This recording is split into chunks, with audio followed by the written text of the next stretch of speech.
2022. I'm Gregg Mansfield, I'm the chair of the Midtown Ventura Community Council. I hope everyone's staying cool and hydrated as we get through this week-long heat wave, as you probably have heard me complain about it for the last 10 minutes. Anyways, there's a few housekeeping items before we get started with tonight's meeting. First thing we treat our guests with dignity and respect and strive to make our meetings a comfortable environment to learn new ideas and share knowledge.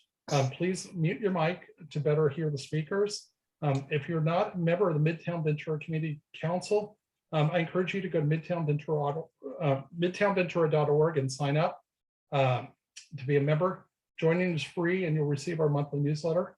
And then give me a couple minutes and I'll put a link in the chats so people can go directly there to sign up if you're not a member. So for tonight's Midtown Ventura Community Council meeting, we'll focus on the general plan update. We're joined by Matt Raimi of Raimi Associates to lead the discussion and take input. Matt was hired by the city of Ventura to create a general plan update, which will then be voted on by the city council and I believe the planning commission. Also, Matt's job is to distill the input from the community meetings such as tonight and create a report for the city council to read and review. The MVCC will be using a different format than we have in the past Zoom meetings.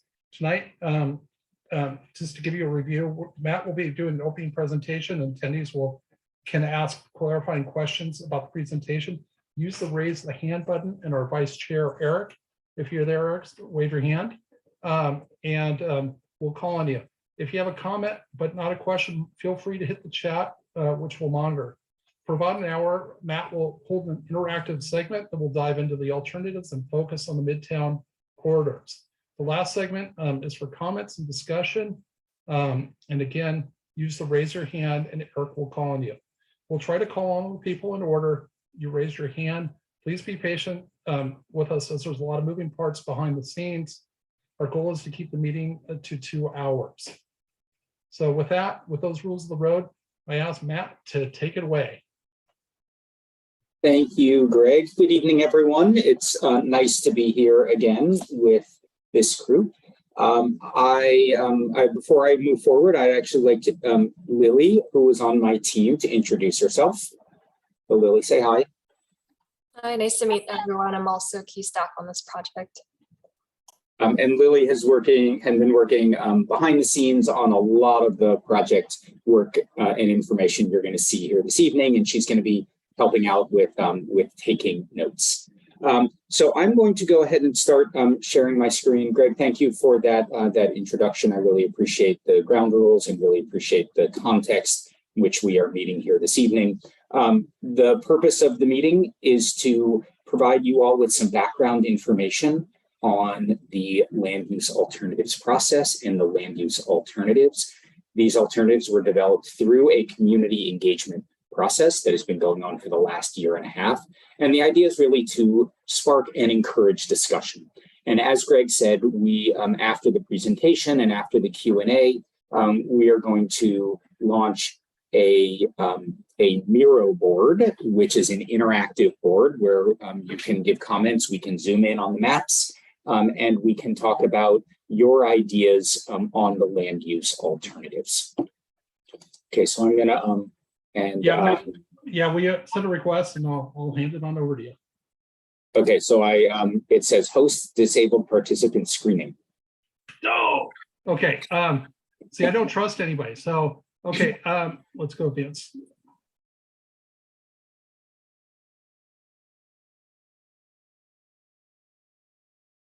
Okay. Actually, while we're waiting here, I'm curious with a show of hands, either physical hands or raising hands, of who was at either the Tuesday meeting last week in person or the Thursday virtual workshop. And so a number of you. Great. And it should be hopefully you should be able to take possession. There it is. Okay. Unfortunately, a lot of other people could. Please don't. Can you see the title slide of the PowerPoint presentation? Yes. Yep. As long as you're not looking at my calendar, which is up on the other screen. Okay, so again, thank you for being here tonight. We are going to go over the land use alternatives. I have about a 20 to 25 minute presentation to provide some background information. We can then have a Q&A session and then a discussion. As we're starting, it would be great to get a sense of who is here this evening. So we have a poll that if you go to menti.com and then use the code 9060746, which is also this week's winning lottery ticket. So you could actually try using that as well. If you go to this, it helps us know who is at the meeting. And Lily, if you could go ahead and put this information into the chat so everybody has it. We are going to come back after the presentation and share the results of this. So go ahead and do that now. We will continue moving on. Hey, Matt, can you do a favor? Can you look to see if we got any people wanting to join in the waiting room? Oh, am I in charge of this now? You are. Sure. It does not look like it. You all can see my screen here, right? Yep. Oh, it looks like there is no one in the waiting room.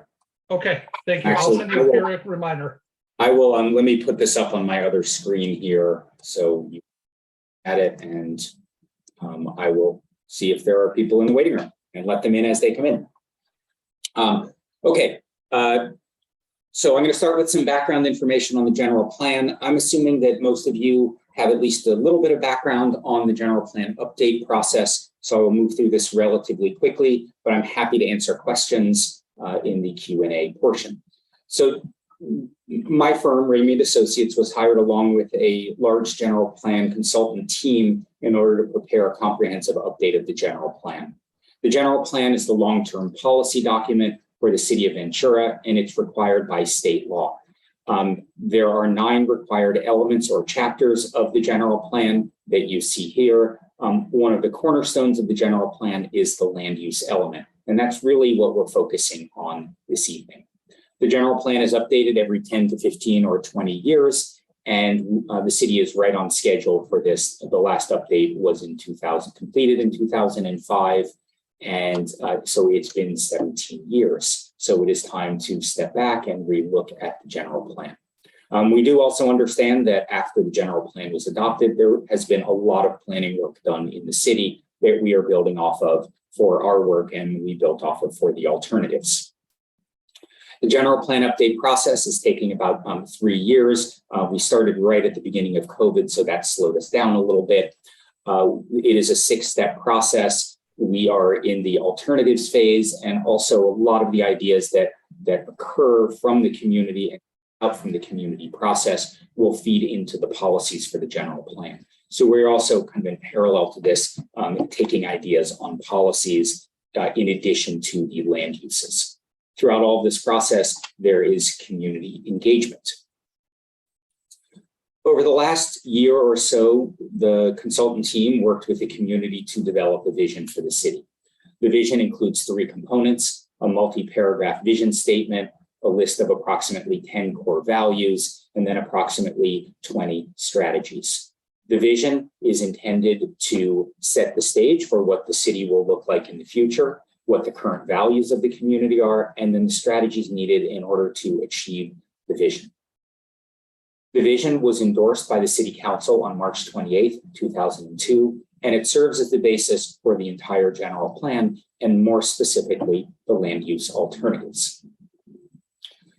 Some of the strategies that were identified in the vision and the strategies component of the vision have a direct impact on the land use alternatives that we're going to be talking about this evening. Those include strengthening downtown, transforming commercial corridors, expanding the number and diversity of housing units, developing around transit, and adding retail and services to East Ventura, and expanding employment uses.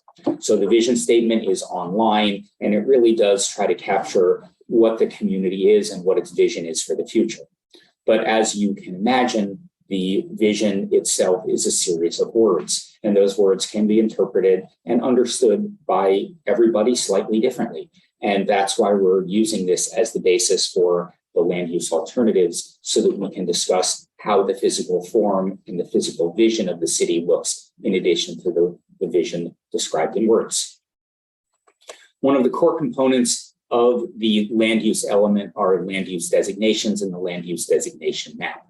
Land use designations are the future allowable type, distribution, and intensity of use on every parcel of land in the city. Think about land use designations. They're very similar to zoning, but at a higher level. And think about the designations and the draft designations that I will present in just a minute as paints that can be painted on the canvas of the city to identify what the vision is for the community, and also it provides information to property owners for what they can do on their parcels. Proposed land use designations include these 5 categories: residential, mixed use, commercial, employment, and public institutional. I'm going to walk through those in just a minute in terms of the specifics of the proposed land use designation categories, but I want to pause for a minute and provide a little bit of context. Right now, the existing general plan has 9 land use designations. That is a very small number of land use designations that does not provide a lot of specificity about what can happen in the city and on each parcel. When the plan was adopted in 2005, the understanding was that the land use designations are much broader and higher level and visionary, leaving the details to the zoning code. And that's exactly what the city has done. It's left the details in the zoning code. Until recently, that there really hasn't been a problem with that. And right now, the city has their zoning codes, specific plans, development codes that altogether have about 50 zoning districts. Over the last few years, state law has changed and the courts have interpreted California planning law in a different way. And what we need to do now in this general plan is have a much closer alignment between the land use designations and the zoning districts. So what you're going to see as the proposed designation categories is essentially a hybrid between the existing land use designations and the existing zoning categories. As we're going through this, I want to point out that these are draft designations. They can change. We can add new ones. We can modify them. We can delete some of them if we don't need them. So they really are the starting point for that paint on the canvas. As you'll see going through here, I'm highlighting the designations that are most applicable to the alternatives that we're going to be talking about this evening.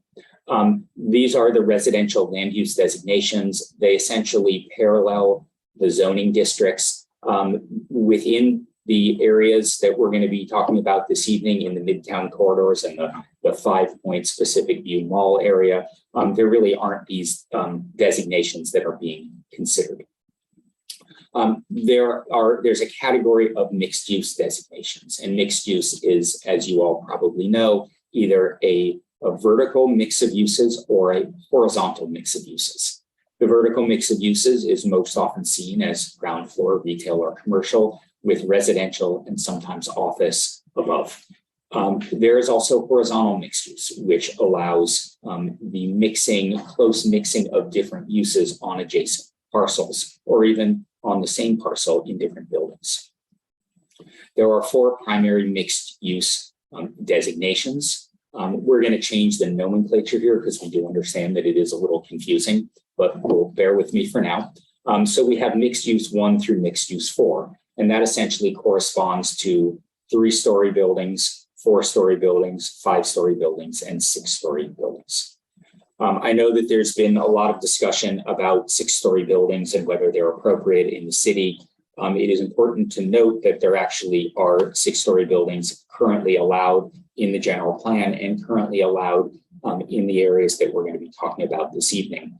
In fact, the zoning districts of C1A and C2 allow 6 stories and 75 feet and are essentially mixed use districts. So anything that was C1A or C2 is now mixed use 4. I also want to point out that when we created these designations, if there was any portion in the zoning code of a top floor, a 3rd floor, a 4th floor, a 5th floor, we use that top floor as in that category. So in other words, if a current zoning allows 3-story building with 25% of the 4th floor. We called that a 4-story mixed use 4, knowing that the details could be left to the zoning code. We've gotten some suggestions on how to modify that in the future, but I did want to make a note of that because I think it may be applicable to the Midtown Corridors Development Code. There's also a series of non-residential designations. The ones that we're going to really focus on in this area are commercial, which is non-residential only and up to 3 stories and 45 feet, and then hospital. The commercial is different than the existing zoning districts for commercial. The existing zoning districts for commercial really are mixed-use districts. This proposed land use designation for commercial is non-residential only. So it is retail, commercial uses, office, and service uses. There are also a series of public and institutional land use designations. The public general and schools are really most applicable for this area, but there's also natural open spaces, agriculture, parks, and then golf courses. Right now, the general plan has 1 public land use designation. We're proposing 6, again, to provide more specificity about what each use is now and should be in the future. With these paints, these draft land use designations, we then created a base land use designation map. And this base land use designation map is essentially a translation and adaptation of the existing zoning code. It is not one-to-one, but it is a translation and adaptation of the zoning code. And this is important because this is what we are using to compare the 3 different land use alternatives that we're going to be presenting. It's also important to note that while we're calling this the base land use designation, all of the feedback that we're asking for in the survey includes a base alternative, which essentially allows you to select what is the translation of existing regulations at this point. We're going to jump into the alternatives, development of the alternatives, and then the specific alternatives now. Land use alternatives are a way that we are testing different ideas for how the physical form of the city will evolve over the next 20 to 30 years. There's always a question of, do we even need to create and look at the land use designation map? If everyone in the community and most of the people in the community love Ventura, and that's certainly what we have heard, why are we even doing this? And the answer to that is that there are issues that need to be addressed in the process, including affordable housing and diversity of housing, continued economic development and economic growth. And all of these need to manifest themselves through the land uses and through the land use designations. We've also heard a range of different ideas from the public about new uses, new intensities, and new ideas for how the city can evolve.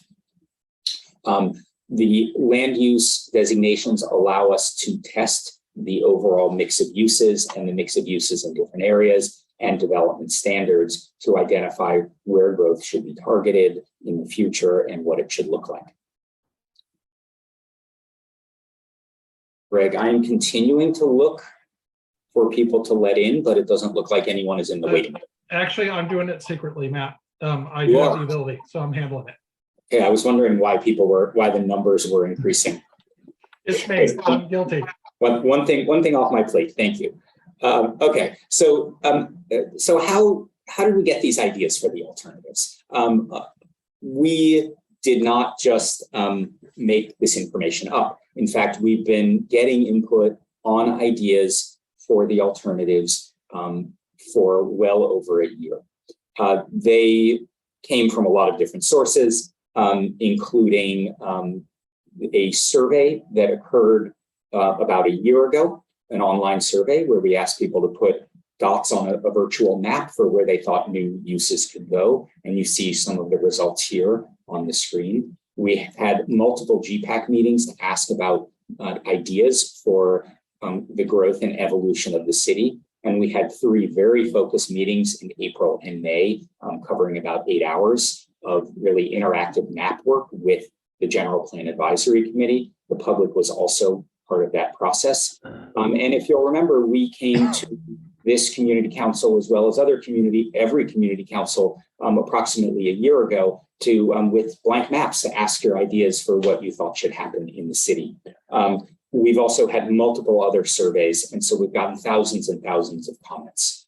And that's where the ideas came from. And as you can imagine, the ideas range very dramatically. While everyone loves Ventura, there's a lot of different ideas about how the city can evolve. Some people say reduce densities, lower heights all throughout the city. Others are saying we need to increase heights and densities everywhere in order to add more housing to the city.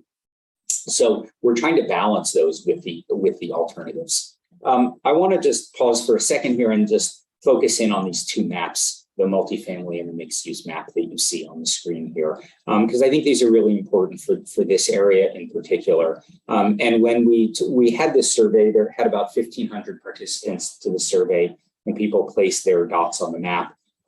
What you see here is the intensity of those dots. These are the aggregate maps of all of the input. And what you see here is when we asked where multifamily should go and where mixed use should go, the Midtown corridors of Thompson and Main, and the 5 Points area and Pacific View Mall really are highlighted in this map. And you can see here, so this is at sort of this elbow of the L. This is the downtown, and then moving east is the Midtown corridors, and then this blob here is Pacific View Mall. You can see the sort of same pattern here in this other tab. This information is all online along with every single written comment that we've received, so everyone can look at that. And again, I think this is important information to see some of the perception of where development should occur. We've also been thinking a lot about how the city should grow and evolve over time. And in July, we went to the city council with a preliminary range for us to study for the land use alternatives and for the general plan. There is something called a housing element, which is a chapter of the general plan that many of you are probably familiar with. That general plan identifies 8 years of development, of housing development, and the city was given the number of 5,300 housing units. This cycle, or this general plan, accommodates about 3.5 housing element cycles. And so what we are proposing, again, just as the starting point for thinking about it, is that the plan should accommodate between approximately 10,600 and 15,009. That is not to say that this number of units will be built. It's just that the capacity for that should be provided. And then there should be a similar amount, proportional amount of non-residential development in terms of jobs to maintain the city's 1.39 jobs per housing unit. And that would put alternatives at about 15,000 to 22,000 jobs. Interestingly, the existing general plan identifies about 8,300 housing units. That is what was studied in the environmental impact report. And just to show you that not everything happens, in that time, there were about 4,100 housing units built. So about 50% of that. So the city anticipated and studied 8,300 units and actually 6 million square feet of office, but only had 4,100 built in a 20-year period. So again, that's this relationship between what we study and what actually happens. We spent a lot of time over the last year thinking about where development would go, building off of the maps that I showed you previously, and also discussions with the General Plan Advisory Committee. And we ended up with a map that you see here on the left with these blue areas, which are called areas of discussion. And these are the areas that we're focusing in on, the alternatives. You can see here, it's very small, I understand, but the Main Street corridor, the Thompson corridor, the 5 Points area, the hospitals, and then Pacific View Mall here. The areas outside of that are called the areas outside of the areas of discussion, the very original name. But these are areas where there are not going to be, at this point, land use alternatives. we can still look at this map. There may be issues that you all see and identify that we need to fix. And that's fine. Let us know about that. And if you have recommended land use designation changes, either upzoning or downzoning, or changes in use, let us know. We can look that over as well. The areas of discussion that you see here has the base alternative. And again, this is essentially the translation of existing zoning. We then created 3 separate different alternatives. And these are, the first 2 are really, think of them as extremes of how we could accommodate growth. The first is the core. And if you think about the city and essentially draw a vertical line from the Pacific View Mall, a north-south line from the Pacific View Mall, the core really tries to focus the land use changes and the new development to the west of it. So it takes the philosophy that the downtown, the Midtown corridors, 5 Points, the mall, those are really the areas where the new development should be focused because there's the most services and the most resources and the most transit in those areas.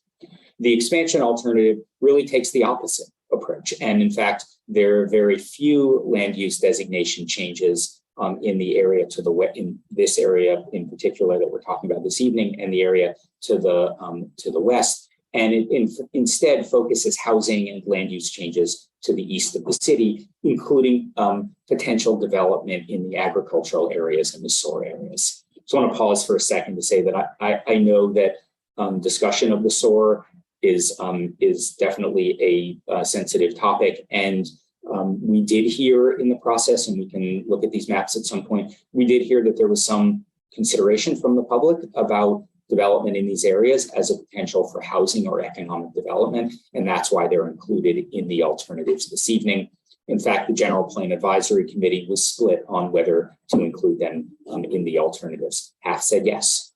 So that's why we have them here. And again, this is just part of the discussion. The distributed alternative is a little bit more of a hybrid between the 2, less intense changes throughout the city, but then also some development of the current agricultural areas. I'm going to talk about 2 of the areas of discussion, the Midtown corridors and then 5 Points Pacific View Mall, and then we can focus in on these areas in just a minute. So this is the Midtown corridors base designations. This is a translation of the existing zoning. The area I understand is very complex with some height overlays, and a lot of the areas it is designated here as the base as mixed use 1. Again, important to note that a lot of the parcels allow a small percentage of the 3rd floor. Because there is some amount of 3rd floor, we had to call that mixed use 1, which is 3 stories. Again, knowing that the details can remain in the zoning code. The core alternative, which really tries to focus development along the transit corridors and in existing areas, is really looks at doing some intensification along the Midtown corridors. Along Main Street and the north side of Thompson, there would be an increase in 1 story from mixed use 1 to mixed use 2. And then on the south side of Thompson, which has larger parcels, it would be a change from mixed use 1 to mixed use 3.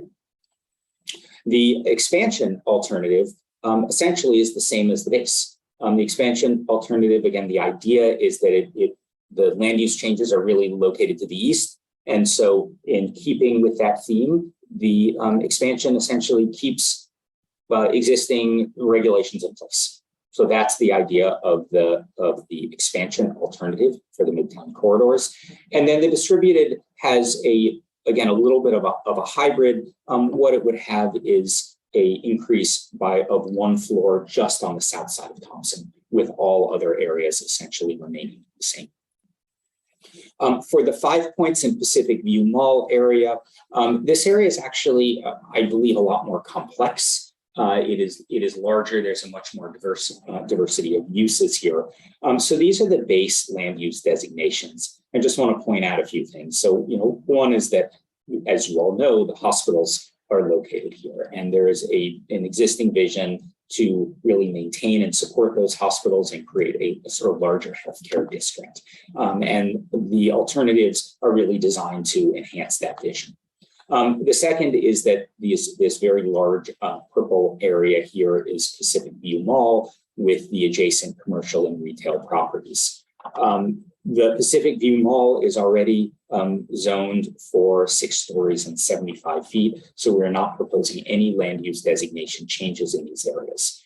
Moving forward, and this is not something that is happening right now, any change in the Pacific View Mall, we believe, would need a specific plan and would have to have a lot of different components to it, including open space and community meeting space in this area. So that is something that we know we've heard a lot of comments on, and there is actually a question in the survey, the online survey about this.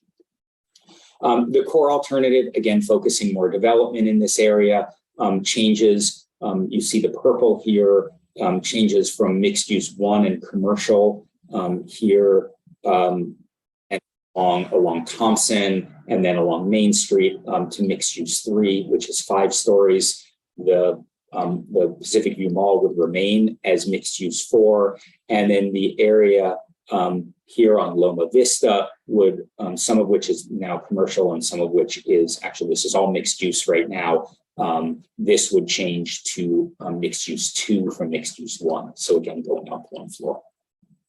The expansion alternative has a little bit of a shift here. It maintains a lot of the heights in the mixed use designations and then really tries to focus more of the uses on non-residential uses. And that's what you see here in the red. The red is commercial. And so across from the mall and around in between the hospitals is commercial. And so it removes some of the mixed use designations, which allow residential, and really tries to focus just on non-residential in this area.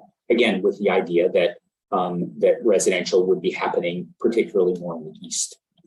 The distributed takes, again, a little bit of a hybrid between these two. There's some more subtle increases in heights.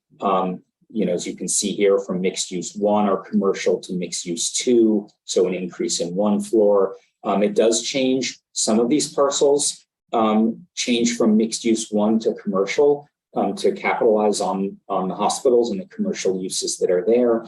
And then Main Street has the largest change, which is from mixed use 1 to mixed use 3. So 3 stories to 5 stories. And that's just because of the parcelization and the width of the corridor.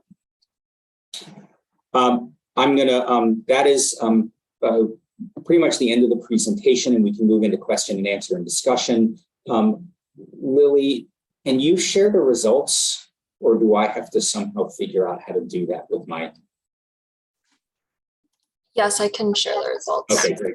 So I'm going to stop sharing, and then Lily's going to share the results, and then we can move into the question and answer and discussion. I can bring up the screen scan and the maps. Okay. Can you all see my screen? Yes, we can. Okay, great. So as Matt mentioned, we always try to collect information about who is attending these meetings, just to know who is here and where we might need to engage more of. The first question that we asked was about your relationship with the city of Ventura, and it looks like approximately a little over half live in Ventura, or there's some more coming in, so maybe I'll let the results trickle in, give it a minute. And approximately 40% both live and work in the city.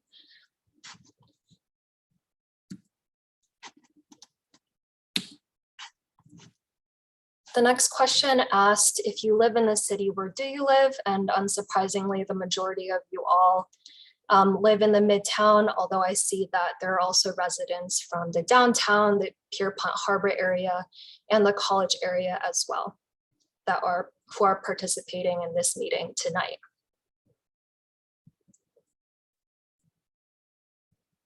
The third question we asked was, how long have you lived in Ventura? And we actually have a pretty good spread here of folks who have lived in Ventura for 2 to 5 years, all the way to folks who have lived here for over 30 years, which is great to see. Next, we asked about your age range. And it looks like we don't have anyone under 30, but we do have a pretty good spread between folks who are between 30 to 39 all the way to 60 to 69 years old. So we definitely need to continue to engage more with younger folks and students.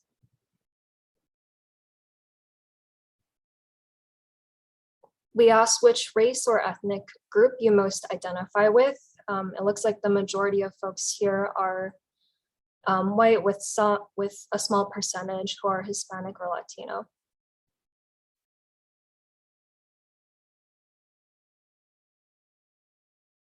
And then finally, we asked whether you own or rent your residence. It looks like the vast majority of folks at this meeting tonight own a home, 10% rent, and 5% have some sort of other housing tenure situation. All right, that was the last question. So we'll go ahead and stop sharing and give it back to Matt. Thank you. And I'm actually gonna, let's go to the question and answer first. I know that was a lot of information. And so I think we wanted to start with questions of clarification, and then from there move into an actual discussion. And again, we'll be able to zoom in on maps and have a pretty interactive session if you all are interested in doing that. So Eric, are you in charge of calling on folks, or is Greg doing that? No, he's our flight traffic controller. Yeah, I certainly can. I see the first hand up was Mary Ann I'm going to get the last name wrong. Mary Ann Buener. Yes, good. Okay, great. Okay. Can you hear me? All right. Yeah. Yes, we can. Okay, perfect. Okay, my first involvement was last week when I attended the virtual land use meeting. And then I've also gone on and read some additional information. So I got a couple questions and comments. For mixed use, the first floor is not required to be commercial. The entire property can be residential. Is that correct? It can be entirely residential, it can be entirely commercial, or it can be a mix. Okay, great. So I happen to live in the south of Thompson corridor, so I'm concerned about 4 stories. So 4 stories, they're actually, because of the infrastructure and the HVAC on the top, is more like 4 3/4 stories. Is that correct? So that's not included in the maximum height of the building? You know, it would be on, right now, the top floor, I think it can be designed so that the top floor, it is not above that top floor. It is part of the top floor. That's really a zoning question that we can certainly put a broad policy in the general plan. Okay, because that makes a big difference. Because if you go look at what's already on Thompson now, you can see that. So my last question and comment is, on this mixed use for residential, is parking required? And my reason for this question is the access to the entrances, are they on the side streets? They're not going to be on Thompson or Main? And I asked that's a detailed design, detailed design of the project. So parking, there typically are parking standards unless the state overrules that.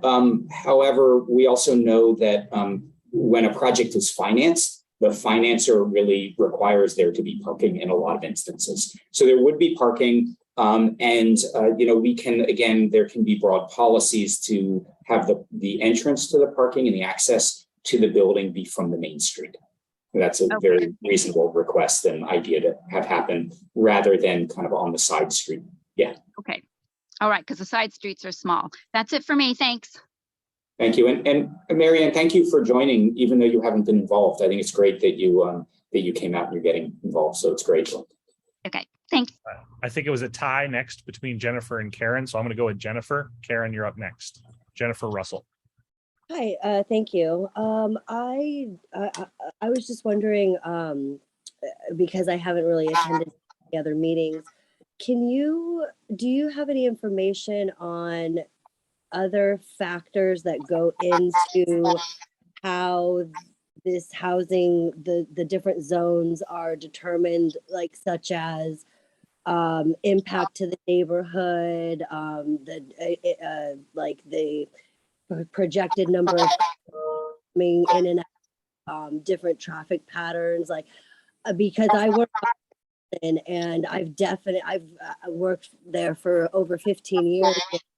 I've definitely noticed an increase in traffic and accidents, specifically in the Thompson, Catalina, Anacapa area, and speeding all the time. We call it Thompson Speedway.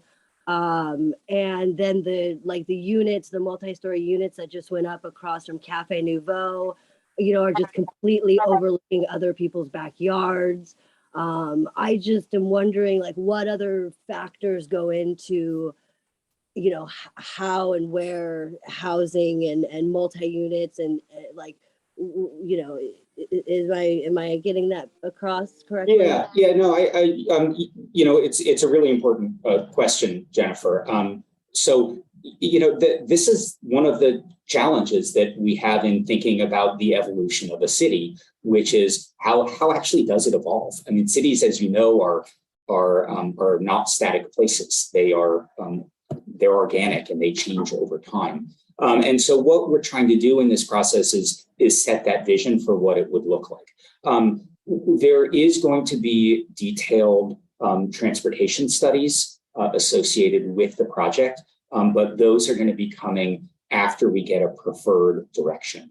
There are a lot of ways to mitigate impacts in general. So ways to mitigate transportation impacts, ways to mitigate visual impacts. There is certainly a lot of, we know a lot of challenges with the existing design standards that we're fully aware of and we fully agree with. So, we want to make sure that, at this point, we're thinking very broadly about the vision and the direction. And then we look at the analysis of what the numbers would be and what the impacts would be, understanding that we have to mitigate those impacts. But your concerns are very real concerns. And we've asked for them, yes.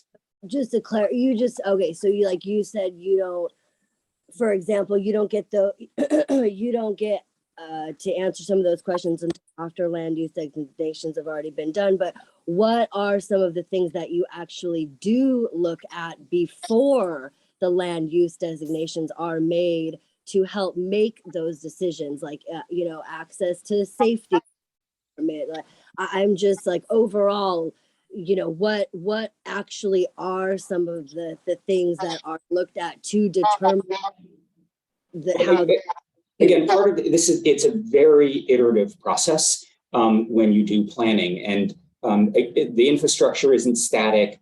The water situation isn't static. So, we look in the alternatives process, we are focusing primarily on the character of development, understanding that there is more technical analysis that is going to come along behind them. So the technical analysis, the detailed analysis of all of the alternatives does not happen now, but it happens at a later stage. And the amount that we're talking about compared to existing is relatively minor.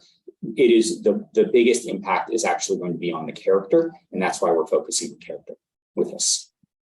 Okay. Thank you. Thank you. And Karen, you're up next.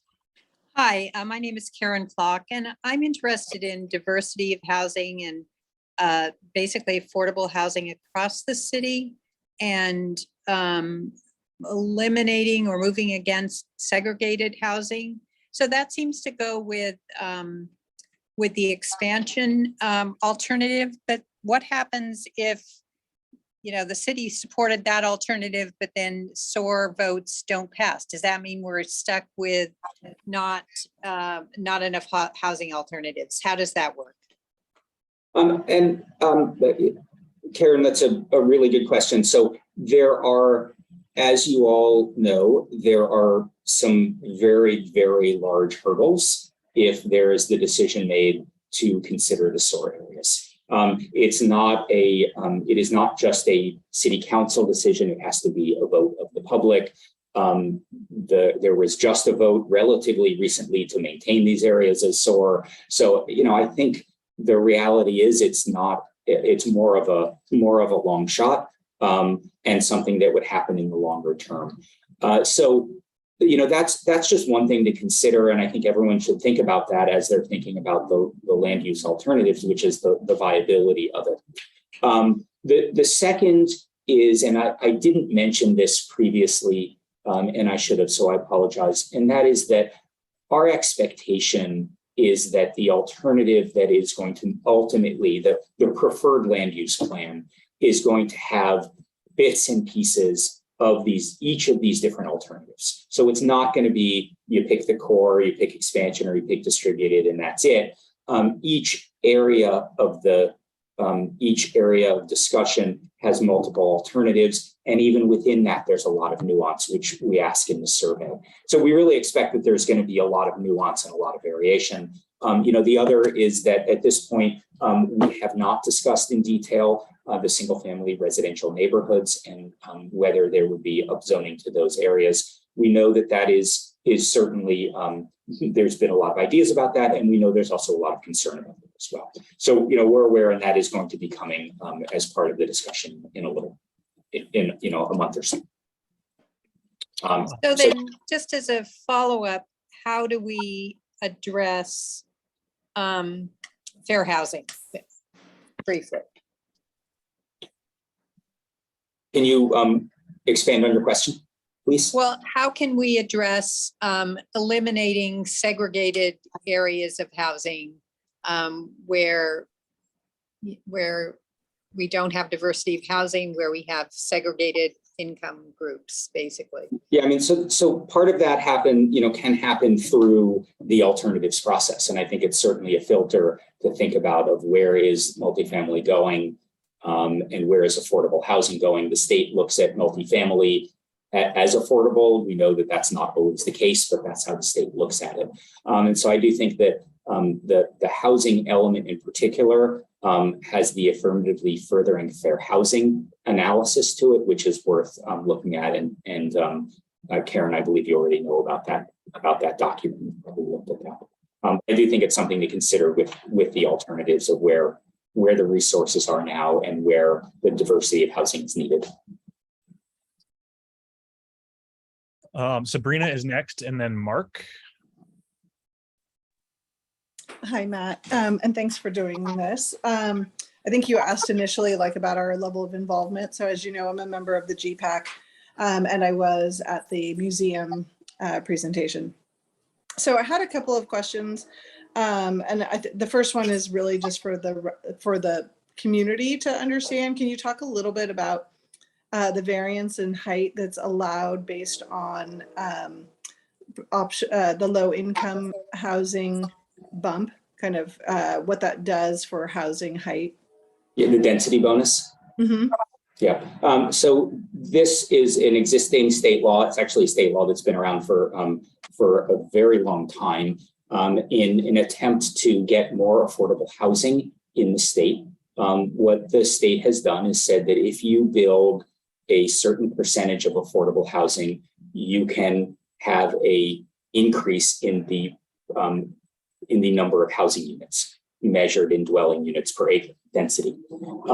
And along with that, you can add a floor, or you can add height to your building, and you can also change other dimensional requirements of the building.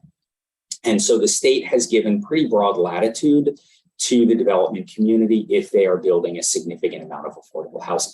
And there's a pretty complex formula. So if it's very extremely low income, you have to build a smaller percentage. If it's moderate and low income, you have to build a higher percentage of affordable housing in order to get that density bonus. And so the numbers that we are presenting, just like the numbers that are in the existing general plan and the existing zoning code, do not include that density bonus or the potential height increase.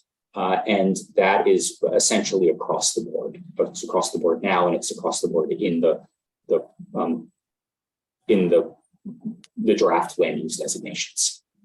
Thank you. Thanks for that clarification. Because someone had the question earlier about the HVAC. And so I just wanted to clarify that, yes, maybe you can put limitations on whether or not the HVAC height is on top of the 4 stories. Yeah. But you would potentially lose the fight on a 5-story building if you provided sufficient diversity of housing options. Yeah, and again, that is why some of the buildings in the city are larger than what you all might want to see. And so we understand that. That is the existing state law. Great, thank you. And I had 2 other questions, and I'm sorry taking so much time. But the first was, what would be the mechanism if the community were interested in having some setbacks for the existing kind of neighborhood heights?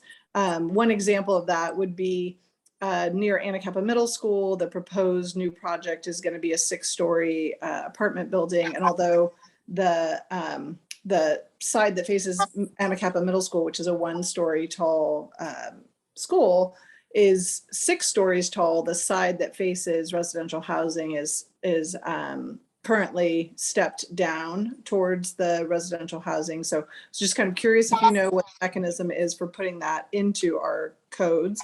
And then was wondering if you could also expand a little bit on your description about the GPAC vote on SOAR, because your description of it being evenly split was different than what I recalled about that conversation, in terms of there seemed to be support for setting aside some of those SOAR lands as protected space with very minimal development there if it was going to be largely protected, versus the map shows it as being basically largely residential.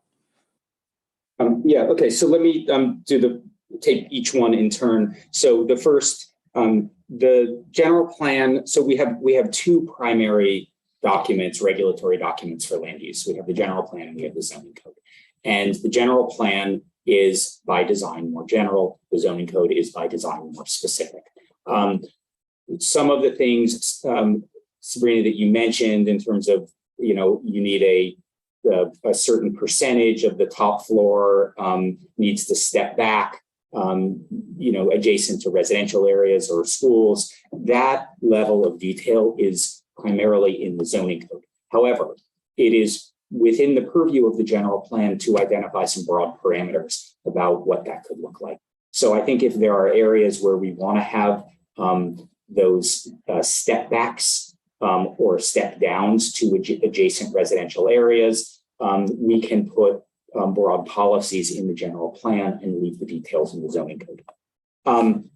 The GPAC was what you were saying. We apparently have a slightly different understanding of that. So the GPAC, there were at those meetings, there were 4 different groups where the GPAC discussed the land use concepts, and 2 of those groups said that the SOAR areas should be considered, and 2 of those groups said don't touch the SOAR areas.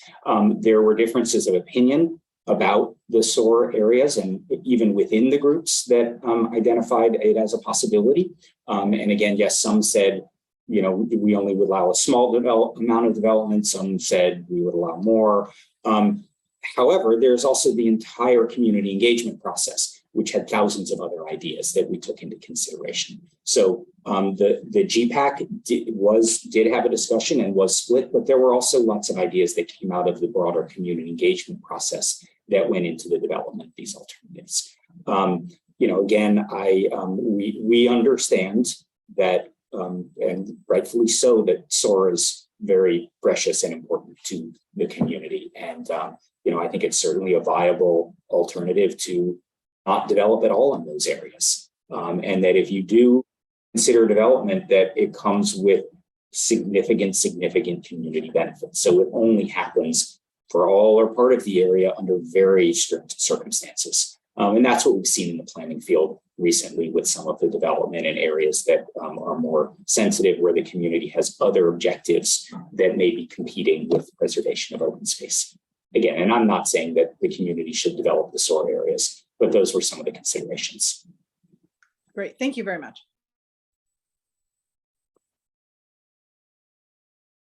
Eric, you're on mute.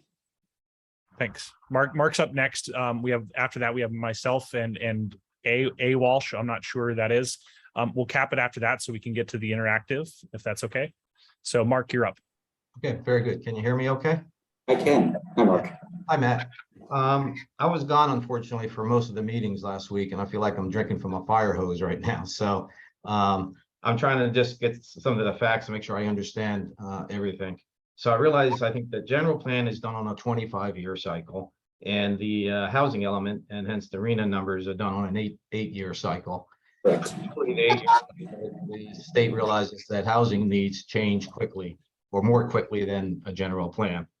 And for example, I think the governor recently said the number of units that were required actually was quite a bit higher than actually what's needed. It's downtrend at those numbers. So that's an example. And we're planning for 2 to 3 cycles. So, you know, up to 15,000 units. Is this something that the state requires us to do? I've looked online and I haven't been able to find anything. Yeah, no, the state requires that you keep your general plan fresh, which you are certainly doing. And the state is through lots of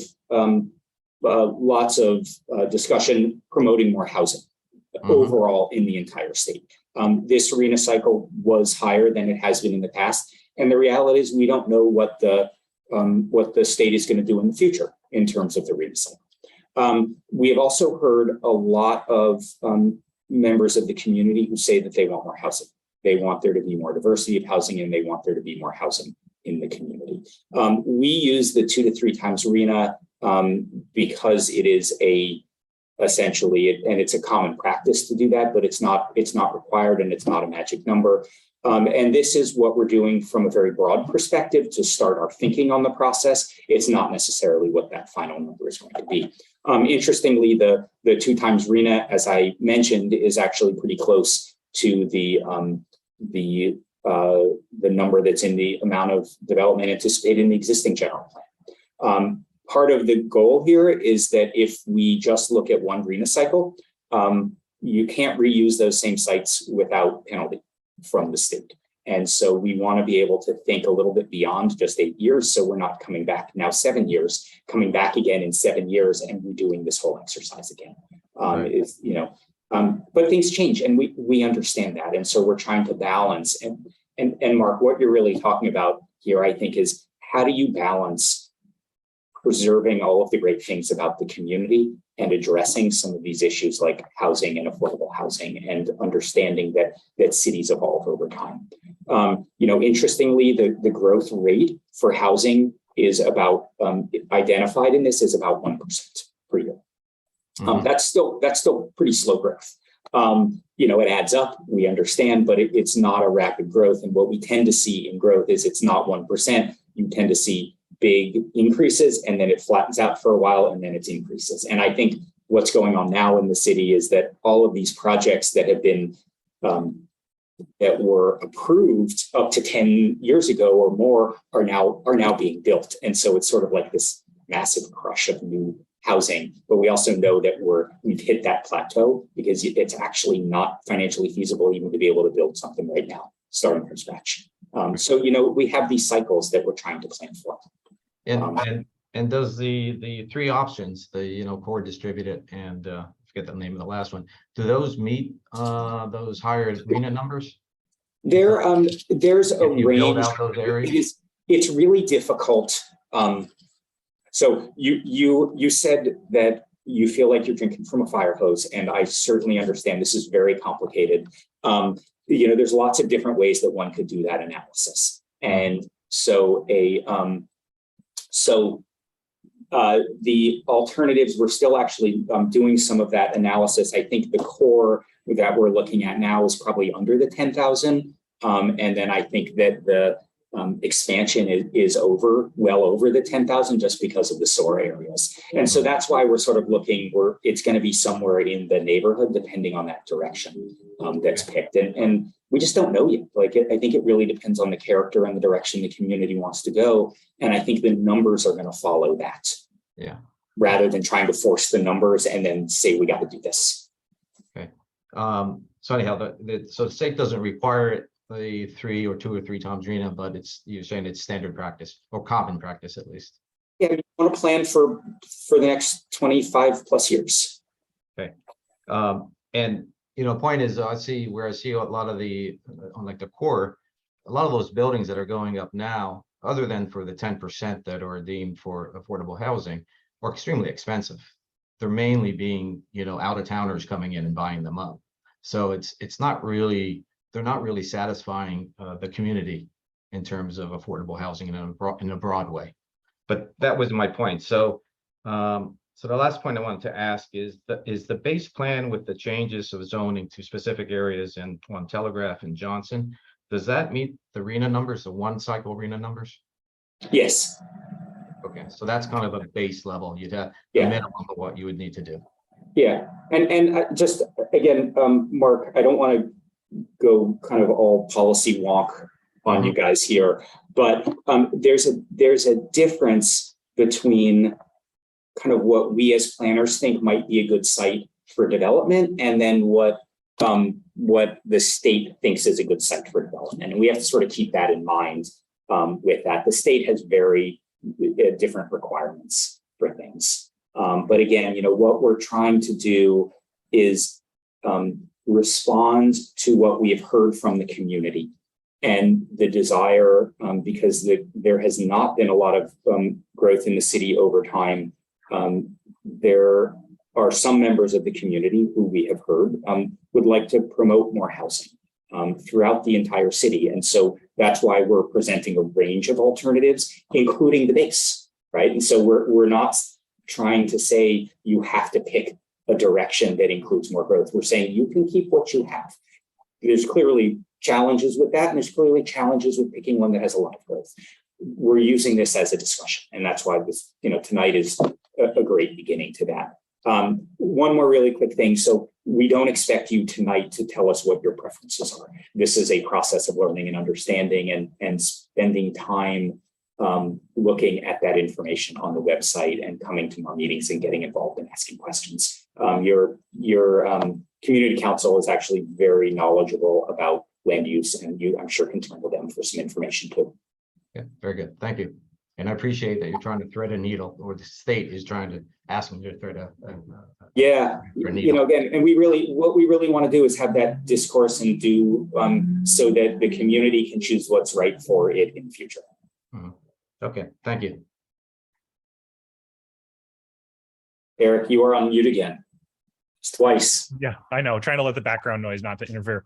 I'm going to let A. Walsh go next, and then I think I'm going to close it up with mine. Marilyn, we were going to cut it off after that, and there'll be time for comments at the end too. So we want to make sure we get to the interactive.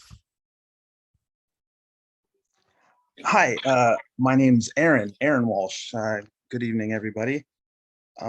This is my first meeting here, so I'm just trying to catch up as well. I live in the city here of Ventura, near the Pacific View Mall, and I have not read over the whole proposed general plan myself, but I was curious. You'd mentioned something about looking and referring to a concurrent or another document in the overall planning process, and that was transportation related. And I was wondering if, in our alternatives here that we're looking at, that a transportation consideration could be considered maybe with the pictorial of, a proposed development. For example, along Thompson, 5-6-story buildings, it takes existing parcels as they are and changes it from, 1 to 5. And then, but that's not really, to me, what it would look like if you added that much more capacity. How would you move people around? Would there be an expansion of the road, and could that sort of be put in a general plan too, like adding a lane on each side of the road along with a larger development like that, or maybe that's not the right place. I'm just learning here, so that was my thank you. Again, really good question. This is very complex information. There is, just so there's a project website, planventura.com. There's lots of background information that you can look at. The general plan does include a chapter on mobility. And so that it is part of the discussion and the decision-making process. The city is also currently creating what's called an active transportation plan. And that's really important because there is a very strong commitment in the city to identify more active forms of transportation and not just driving. And we have been working with that group. They're somewhat waiting for the land use decisions to come up with their plans so that they're following rather than guiding. But very clearly, Thompson and Main are identified as transit corridors. They are multimodal corridors. That's the vision for them now, that they are very active multimodal corridors. I don't think there are plans to expand roadways. There really isn't the room here. And so the idea is to move people out of vehicles and into more alternative modes of transportation. They're alternative now, they're called alternative modes, but really they should, and over time will become the primary modes. So bike, walking, ride share, micro mobility like scooters and bikes, we're seeing a lot more of, and then other forms of transportation that maybe we didn't think of. Uber and Lyft, which are really changing how we move around, and electric scooters and electric bikes really weren't around when the last general plan was done. So we're really thinking about that mobility very broadly. Thank you. Perfect. I'm going to close up our little questions. I got a couple here. I'll try to keep them quick. But I think I'm on the active transportation focus group too, Matt. That's a great point that you bring up about that plan going on at the same time. And another thing just to kind of keep in mind is, with increased density comes a more robust opportunity for transit, that it becomes a more viable solution too. So not just active transportation, but also increased transportation. I had a quick comment about the land use change proposed. I think it was maybe it was the expanded one where you're thinking about, we saw more in the Pacific View Mall switches from mixed use to commercial, or from C1A to commercial. I'm curious, you noted up front some of the statistics about the increased numbers you're trying to hit for commercial too. Are you getting a lot of that square footage by switching from mixed use to commercial in different alternatives? It's like, again, kind of a policy wonk. I mean, how much mixed use are you taking away to add more commercial?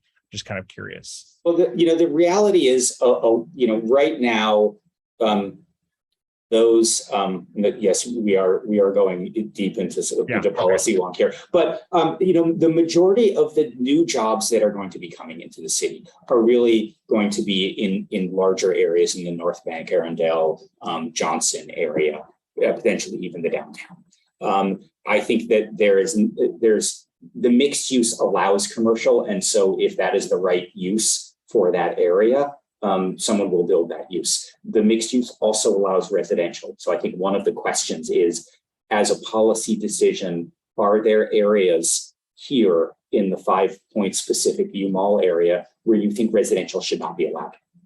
And then if it isn't, then is commercial 3 stories and 45 feet the right use, or is there something that we haven't thought of yet that could be here? Right. So very broadly, that's the question. Again, I think the big question, height, whatever aside, is what do you want the vision to be, and what role does this area play in the city overall? Yeah, it's really a very broad question. And then my other one is about open space. I know that land use change to open space is a possibility, right? Are there, and this is probably more citywide, because I know we're really talking about Midtown. I think I only saw them in the expanded, like in the SOAR opportunities, where there would be large potential land use designations to new open space. Obviously none in the Midtown kind of 2 corridors that you're looking at now, but I'm just kind of curious about land use change to open space as an alternative, if that means obviously denser somewhere else too. Yeah. Well, okay. So here's, this is a really important question, and it's something that we get asked a lot, which is, how come you're just talking about development, and why don't you just put a big green area somewhere? And the answer to that is, if we take someone's private property and call it a park, it's a taking. It's a regulatory taking, because they have no value of their land. Now, when you have, if for example, the Pacific View Mall redevelops, in whatever way it redevelops, the city can, through the process, can and will ask for more open space there, and public open space. So we just can't identify a parcel now with this, because we are actually not allowed to, unless someone here wants to volunteer their own parcel. for it. But, you know, essentially we're not allowed to do that. But we do know that we need to, as you grow more, we are going to need to find more areas for open space and parks. Yeah, so it'll be mainly at that kind of specific plan level in the future, in theory. Got it. It will be, but we will also include very clear policies in the general plan that for larger projects that develop, they need to include open space on parks and open space on site, not paying into a fund that may get built elsewhere. So for like the Pacific View Mall, you know, we can say, you know, any development over a certain size is required to build parks and open space on site. And that's how we can do that. We just can't say exactly where it is right now. Yeah. And then my last question might address one of the comments or questions that was earlier about the south side of Thompson. I only recently learned that at least 3 or 4 blocks of the western part of the Midtown corridor there is actually in the coastal zone up to Santa Cruz. And I don't want you to get into the weeds, but I know there's a separate land use for the coastal zone too. Are they the same height? I remember that from Tuesday. The one in the coastal zone, like a mixed use one in the city, is the same as a mixed use one in the coastal zone. Is that right? Generally. Yeah, I mean, for right now, oh boy. I know. I'm getting way into very, the weeds, but very broadly, there's an area called the coastal zone, and the coastal commission essentially has to approve any land use changes and anything that happens in that area. The existing coastal plan right now for the city is not tied to the 2005 general, it's tied to the older general. We're trying to line all of that up. We don't know what the coastal commission is going to say needs to happen. And that's why we have that split designation. It's a recognition that some parcels are in the coastal zone and they may ultimately have different regulations associated with them. We just don't know what they are because we haven't had those in-depth conversations with coastal yet. right. But if you're saying mixed use one, whether it's in the coastal zone or not, the intent is that it's going to be mixed use. It's the same. Yeah. Got it. Okay. Perfect. Well, I think we're ready to spin over to the next portion. Okay. Thank you so much for the time and everybody for the questions too. Really appreciate it. Yeah, and keep the questions coming. This is really complicated. We understand, and so whatever we can do to actually help out with people's understanding, I think is what we would like to do. So keep the questions coming. I'm going to share my screen again, and you know, I guess this is where we're going to need to be a little, probably a little looser in our conversation here. So we have background information, we have land use alternatives, and I guess, you know, we can just start with quick comments from folks. Is there any area that you want to talk about in particular that you want to dive into? And can you all see the screen here? So this is called a Miro board, and we can zoom in to different areas here. We can zoom into different alternatives. We can answer questions. Are there any areas, you know, I definitely heard concern about the Main and Thompson corridors. Are there other things we're not thinking about here with Main and Thompson? Are there other concepts or ideas? And this is, I think, Eric, if we can be, you know, pretty loose with just kind of raise hand call and provide kind of comments. Of course. I'm not seeing any comments or anything at this point, but feel free to chime in if you have any ideas or questions. Eric, I'll take that. I think obviously the biggest conflict that we're seeing on Thompson is 3-story buildings going up against you know, single family homes. And I'd love to see us talk about 5 points selfishly because I live over in that area. Okay, so where do you, Greg, where do you want to start? You want to? Let's do Thompson. I think there's been a lot of discussion about Thompson and multi-stories on Thompson in particular. There's been a couple projects on Thompson that have grabbed a lot of ire from folks because it's 3 stories, you know, a little out of place right now, but I think as other buildings come up, they won't be out of place. Yeah. What do others, what's the temperature here? What are other thoughts?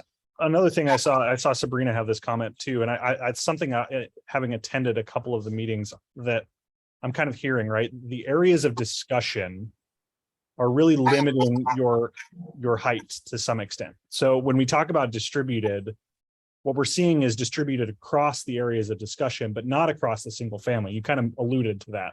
right? Correct. We're not really spreading height like water. We're spreading like height like water in pipes, essentially. Yeah. We're only spreading it where we're allowing it to spread. Yeah, and you know, that's well said. You know, again, this came through the community engagement process.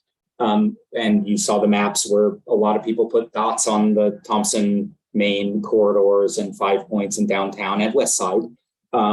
These are the areas that have more transit now and are expected to have more transit in the future. But they also butt up right against residential neighborhoods. And they, you know, especially on Thompson, some of the buildings are older and not as high quality as potentially along Main. So, and the parcels are also bigger, and parcel consideration and the size of the parcel is huge. Developers want half an acre and at least 120 feet deep in order to build. And a lot of these parcels that you see, if you're where my cursor is here, these are less than 120 feet. So it's even really and small. So it's even really difficult to even consider that development there. I saw Pamela had her hand up. You're on mute, Pamela. Got it. Okay, so can you go to, you showed one area of right around the hospital. And it showed red. Yeah. So yeah, so this area right here. Yeah. I'm looking right. Yeah. So it looks to me, so like you're basically showing that red section is all commercial. Yeah, red is just commercial and does not allow residential. A lot of these areas right now in zoning, they're C1, which is a commercial, but it allows residential either standalone at 27 units an acre or unlimited density if you build some commercial component to it. So that's why we called it mixed use, because that's what it is. But then the thought is, well, maybe it actually stays as just as commercial, because that's mostly what's there now. Yeah, I was just trying to figure out where that, because I live right on North Joanne, which is where you see Martha, and then it comes down. I'm right on that street. Not Martha, no, right other way. So if you follow the purple line comes straight down. This one? No, right over. I wish I could point to you. No, I'm between North Loma Vista and Telegraph. Okay. And you see where it says Martha. Oh yeah, here. And if you You're in follow here. to the left, okay, that street right there Right here, okay. is where, yeah. Yeah, so you're So right that- up against these commercial uses. Right, I'm across the street from, yeah, basically. Uh-huh. So I was just curious as to what, so it looks to me like right now I'm in that residential tract. It's a 1950s tract. So I was just trying to figure out what this red is, because the hospital already comes to that area. Yeah, so the red, these uses, and I believe all of the alternatives in this line, this vertical line of red here across from the hospital has maintained just straight commercial uses, because I believe a lot of these uses are mostly feeding off of the hospitals. And so there was not there wasn't a thought that that should actually change. Unless you feel that, you know, again, you can see this is the core alternative. It's all red. The base is all red there. So it really has maintained the red for those parcels. We didn't come up with actual alternatives for that. I see. Okay. Do you have other ideas about what it should be, or you think it should maintain commercial there? Well, I think, I mean, it's all part of the hospital, and it's, they own actually those, see that the residential, how that red kind of cuts in. Yeah. And there's that residential, well, they own some of those houses. Yeah. Okay. So that's why I was just curious about it. Okay. Yeah. Yeah. And again, you know, the thought was support the hospitals. And I know there's, because I live relatively close to a hospital right adjacent to single family areas. I know there's sometimes tensions and tensions between the hospital expanding and adjacent uses and the impact on the residential neighborhoods. Yeah. Okay. Thanks. Okay, thank you. Mark was next. Yeah, Matt, just on the core plan with the larger buildings up to 6-story on the south side of Thompson, it's a huge transition from going to what's now 3 stories going up to 6. And then you've got to add in, with the concessions, that could become 7, maybe 8. And Yeah. on the other side of all of those are modest 3-bedroom, 1-bath, smaller houses. And you're on Porter, and they're just going to all be shadowed by Well, these buildings. Let me clarify. So just, one thing. So one is, it is not 6, it is 5. And I know that may not seem like much of a difference, but I just want to clarify. And so that's what the color is here. It is a jump, we understand, of 2 stories. There is absolutely the concern about what then the impact would be to the adjacent residential areas. That's why for this area, there are multiple options with it. And I want to be clear, 2 of the options are essentially don't do anything and leave the existing regulations in place. And then one is just on the south side, and that's the distributed, is just on the south side by 1 floor. And if I could just take a minute and tell you the thinking about why it was on the south side of Thompson. There are multiple reasons. One is that, as you can see, the parcels are larger and they're actually aggregated. So there is more of a potential for redevelopment there. The uses are, some of them are, there's a lot more vacant, a lot more surface parking than on the north side, and also on Main Street. Main Street has a much more consistent urban fabric to it. And then again, and then there is more transit, I believe, on Thompson. And certainly would be more in the future. And there's more flexibility, I think, to add bike lanes in that area. So that was the idea about if you were going to just pick one portion of this area, what would you do in order to spark a little more development? And so that's what this one is here. And again, I just want to reiterate, it is one of 4 options here. And then if there's other ideas, there's only 3 options here, and there's probably 1,000 different ideas of what could have happened here. So if you have other ones, please let us know, because this is part of this next few months is the time to generate those ideas. Gotcha. But I guess you're right. It's 5 stories, and then with a concession, it goes up to 6. Yeah, and if someone chooses that concession, it's not a guarantee. We're seeing people doing it. We see it happen, right? It's not as if it's never happens. We're seeing it. Yeah. Now, right? I will say, though, just based on experience, a 6-story building is a lot harder for a developer to build than a 5-story building. It changes the economics of the building. Not that it wouldn't happen, but it does change the economics of that. And yes, it is possible, and we are seeing. Not a guarantee, but it's absolutely a concern. We understand. Right. Yeah.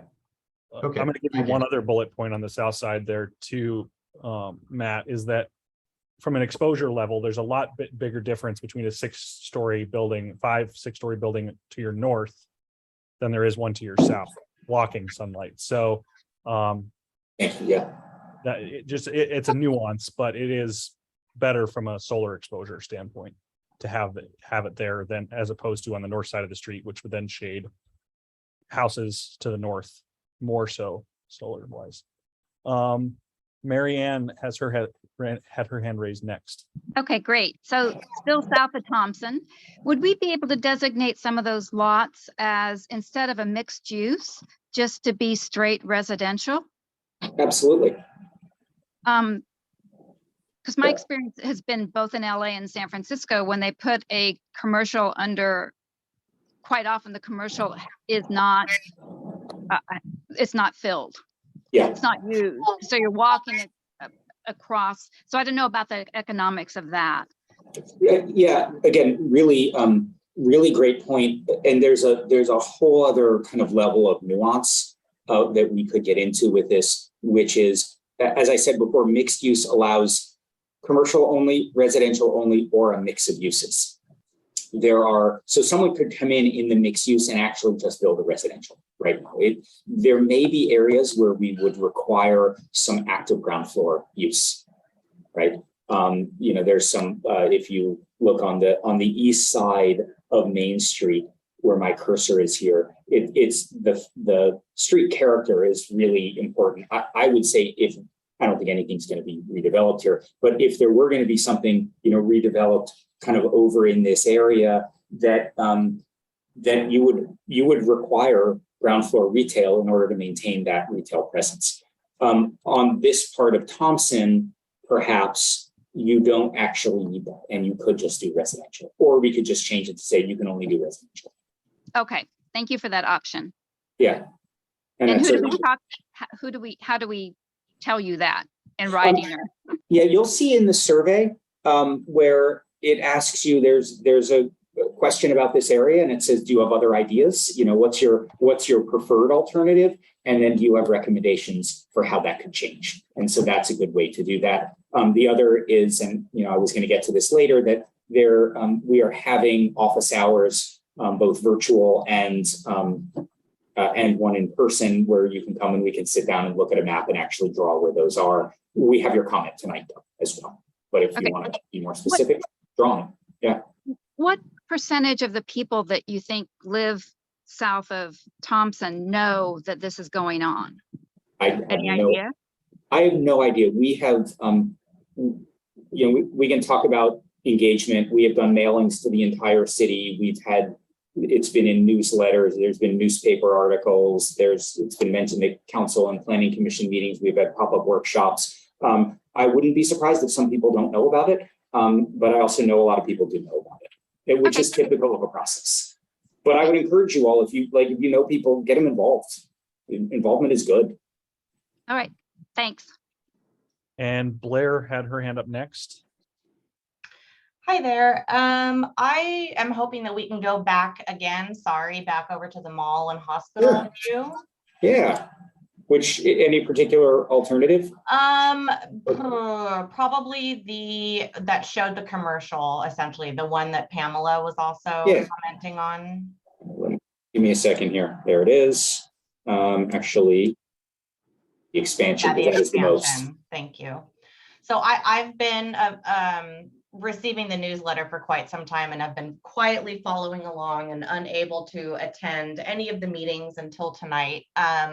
So I live on San Roque. So we are sandwiched right smack above the mall and in between CMH exactly and BCMC. So I definitely have concerns, considering that my blue sky, even though we can see the top of the mall, would completely be taken away if that commercial strip right there across from the mall were to increase greatly. But my biggest concern is that in my neighborhood in particular, we have a lot of families that have kids that go to St. Bonnie's, that go to Loma Vista, that go to Anacapa, and we walk our kids to and from school. And I see a lot of the middle school kids on the streets every day. And I know that there's been a lot of talk about, the transportation impact of this. But given that comment, I'm wondering if you could expand a little bit on what you were saying about changes with the zoning that's already in place for the mall, with there being open space. What exactly, I'm not exactly sure how that could work. I'm confused. Yeah, so, okay, let me see if I can explain. So just first, with the mall and the majority of this area, there's a few parcels we changed the designation on proposed changes, but the mall currently allows mixed use 6 stories and 75 feet. Right. That is, we are not proposing any change. Right. Right. We know that the owner of the mall has considered whether it could be redeveloped. I don't know. I don't think they have plans. At least they haven't shared those. But the mall is used, but these malls that were built in the 70s and 80s are somewhat getting outdated. It's dying. The mall is dying. We all know that. There's a question of what happens there, and right now we know it's even though it's dying, but it's still a community meeting place. It still provides valuable services for the community. So the question really becomes, what is that vision in the future? And, you know, I think we would say that in the plan, any redevelopment of this larger area would be required to have open space. So there's requirements for open space anyway in acres per 1,000 people. We would just require that actually, if there's redevelopment and new housing built, that it just be built on site. Okay. So, you know, the question then, there's across Telegraph on the north side of Telegraph, and that's where there are some options in the alternatives about what could happen. So, you know, this has commercial. The base alternative right now allows 3-story, 45 feet with mixed use. So it's pretty close, but, you know, as mixed use, because you can build residential, you have the density bonus, which we talked about earlier. Most of these uses are commercial right now. Yes. Right. And there's nothing wrong with maintaining some commercial uses. Overall, in the entire area we're looking at on Thompson, Main, Loma Vista, and Telegraph, there is more retail than can be supported. And that's why we're seeing some lower quality retail going. Sure. And that's not going to change. So I would say the question is, as one of the questions to think about with this is, where do you want to focus that retail? And then where do you want to, as was asked earlier by, you know, Marianne, can some of those areas become residential, and should they be promoted as residential? And that's one of the questions we're thinking about. Okay. And perhaps across from the mall is commercial. Right. Can anyone speak if the schools in this area have come up in prior meetings, and the potential increase in vehicle traffic and the existing foot traffic by younger individuals that's already in place? And second part to that, has any in the prior meetings, for lack of a better word, the shenanigans that go on at the transit center located at the mall, has that been brought up at all? Eric, I think I'm going to let you answer, and Greg. I haven't heard anything about the transit center. Okay. I can speak loosely, Blair, to being on the active transportation focus group as far as the transportation issues. That active transportation plan, as Matt said, is going on simultaneously, kind of trailing behind, just waiting for some of these decisions to happen. Right. Telegraph and this area in perspective is a key concern. We've already, in those focus groups, that consultant is already looking at alternatives on Telegraph. There is also a safe routes to school component of the active transportation plan. So the idea is that in addition to this, cleaning up the infrastructure and transportation here is a priority of the city and has been identified. So hopefully there'll be projects that will come out of that are fundable, that can enhance or at least create a better safe routes transit. The mall has even come up as a possibility with that redevelopment of Mills. Is impossible to get bicycles on and pedestrians on. Can the mall serve as that north to south connection to get you through that space in addition to? So there's conversations, but it's not in the land use portion of this discussion. Okay. And I'm not surprised there's shenanigans at that transit station. Yeah, it's yes, very much so. Okay, thank you for your time. I appreciate it. Yeah, thank you. Glad you're here. I think Tina was next. It looks like she'd rather be sailing. But okay, so I guess my question is, the plan was approved, but there's 3 different options. So how does the options get selected? So there's no approved plan. There is an existing general plan. Right. And this is the process of looking at if there are going to be changes, and if so, where. And so the process, and again, Tina, this is a really good question. The process is that there's a couple months of a month and a half of community engagement. The information that we obtain from all of these meetings, as well as from the online surveys, is then going to go to the General Plan Advisory Committee, which is a 21-member committee elected or appointed City Council. That group is going to look at the alternatives, and they'll have their own recommendations. And then we're going to take all of that package of information to the Planning Commission and then the City Council. And the City Council will provide preliminary direction on the land use map. We can then move forward with the rest of the plan, and then which includes all of the written sections of the plan in addition to the maps. And then that will come back to the public and come back to the Planning Commission, City Council. So we're still a long way off from the plan. Yeah. Okay. So how do we get, so I live south of Thompson. So my big concern is 5-6-story buildings on Thompson. And the, you know, 2 of the options really already do that. Yeah. So how do I make my voice heard on that? And I'm sure I'm not alone in that. No, you're absolutely not alone. And we have heard that. And again, that's why 2 of the options have no change. Right. But we've also heard some people saying they would like some change there. And so that's why we're providing. They don't live there. It's always not in my backyard, right? I understand that. Sure, yeah. So Tina, I hear you. And there's an online survey. And the online survey allows you to select which alternative you think is the most appropriate one and then provide additional comments. So what I would say is you should look at it, you should take that, and you should encourage your friends to take it as well. Okay, thank you. Yeah, I think I did the original one, but probably not the latest. We have multiple and each one feeds into the next, and this one is on the land use. Okay, thank you. Thanks. And Marilyn is up next. Okay, can you hear me? Yep. I'm probably going to be your most out of sync speaker tonight, but I'm speaking from my heart. And I'm a senior, a lifelong Venturan, and it makes me sad to see so many changes in neighborhood characters and so much info to change the characters. And a couple examples are just like the high-rise buildings, the architecture on the top floors doesn't match the lower.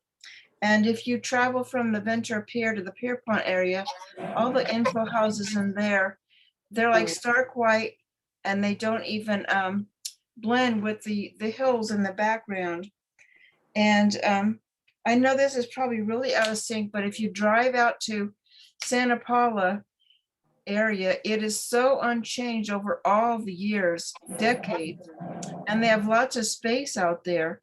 And I was wondering if the Ventura people could even consider buying some parcels of land like an Aliso Canyon or Wheeler Canyon, and maybe having some tiny houses so the children that live there could have some rural atmosphere for play. And maybe you could start out with smaller stores like 99-cent store. And I don't know, I don't have all the answers, but I'm just trying to think of ways to spread it out without making it so dense and changing so much of the character. So I guess that's my 2 cents worth. Yeah, thanks, Marilyn. You know, that is certainly outside the box thinking, which we encourage. We can, Tina, can we mute you here? Let me see if I can do this. I cannot. Greg, can you mute Tina? I think she's got some background noise. Yeah, I can do that. Okay, thank you. What we're right now we're dealing with essentially the city of Ventura and the area in what's called the sphere of influence. Santa Paula and open space lands are not part of the city's purview. The city of Santa Paula has their own general plan. I think we have to answer the questions about what's right for Ventura. And, as you said, some people may think that, not having any new development in the city is what's right. And then other people may think that some change in the city is what's right. And that's what the process is about. But we can't go outside of the city boundaries, unfortunately. And Christine, I'm going to go to you next. You've been waiting for a while. Thank you. First of all, I just want to get a little clarification. So we're talking land use only here. We're not talking specific sidewalks and walkability and that kind of thing quite yet. This is more on a broader scale. Correct. Correct? Okay. Then my other questions are probably for a walk in the park. So that's somewhere down the road. So thank you very much. I just wanted to make sure. Yeah, and Christine, just to let you know that Eric had mentioned, and I had mentioned the active transportation plan. If you have not been following that, you should definitely do that, because that actually is getting into like sidewalk widths and street dimensions and where bike lanes go. And it's for the whole city. So that is definitely something you should get involved with. Okay, great. And with regard to the heights of buildings, I mean, Ventura has always been, you know, a really, I grew up here, so I'm kind of a lifelong Venturan, although I have lived other places.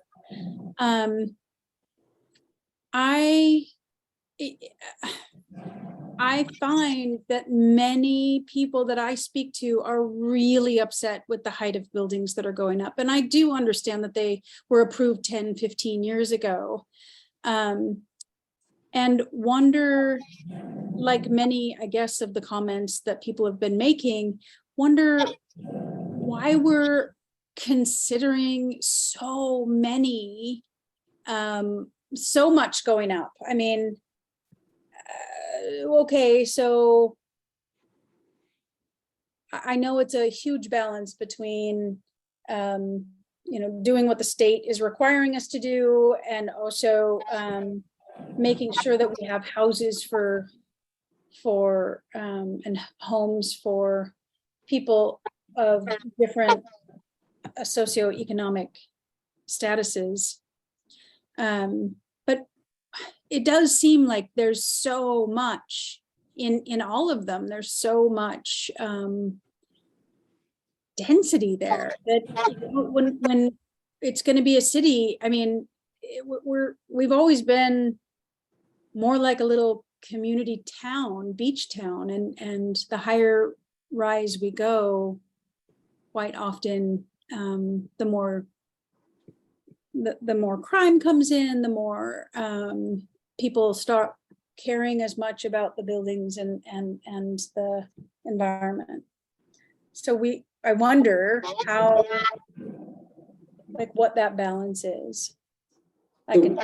Just you know, a couple of things. So let me just say, I hear your concern, and we have certainly heard that from other folks. So we do hear you, and our job is to listen to the community. This is just everyone should be clear. This is I don't live in Ventura. You all do live in Ventura. This is your plan. It is my job to help facilitate the community conversation around this. And we've certainly heard that. We have, Christine, heard other people who have been concerned that that there has not been new housing built, and that the impact has been rising housing prices and has led to homelessness. I'm not saying that that's the right direction either, is to go way in the other direction. I'm saying that there's this balance that is this community dialogue that is happening. And you said it in a very heartfelt way. I think you said it in a really nice way. We're trying in this to be sensitive to that. I don't have the data right now in front of me. I could probably find it and pull it up. But we're actually changing the number and reducing the physical amount of area in the city that allows 6-story buildings. So even though it looks like they're in the areas we're talking about, there are actually areas where, when we were looking at this in the alternatives, it probably doesn't make sense to allow 6-story multifamily buildings. And so there are changes that we're looking at. And I understand we're like focused on this one area, but a couple of examples right now on the east side of the city, all of those shopping centers actually allow 6 stories. Is that the right density for that area? See, there's your look. I don't know if it is either. So some of the alternatives really bring that down. The west side on Ventura Avenue and on Olive allows 6 stories. I don't know if that's the right scale there either. So all of the alternatives bring that down. So we're trying to balance this. Again, we do hear you. We hear you with this, and we hear the concern. We know that the character is lower scale in the community, and there are some buildings going up. And if there are, where do they go? it's already allowed in a lot of places. The question is it allowed more? Is it allowed less? And is it allowed in different areas? So that's the challenge, and it is not easy. I just Thank wanted you for what you're doing. I do appreciate the difficulty I do really appreciate the difficulty of your job, and I know that, you know, inevitably we have to grow enough so that we can support the people who are here. And the question is where and how much and what does it look like? That's, you know, that is, you know, ultimately the whole point of this conversation. Thank you. And I wanted to just piggyback on the back end of that, Christine, too. The city's also having a simultaneous conversation about some new design standards or zoning overlays that are going to start to address, they want to apply them to very specific locations right now. But the idea is that maybe they'll be adapted to some of these new land use. That's my understanding anyway.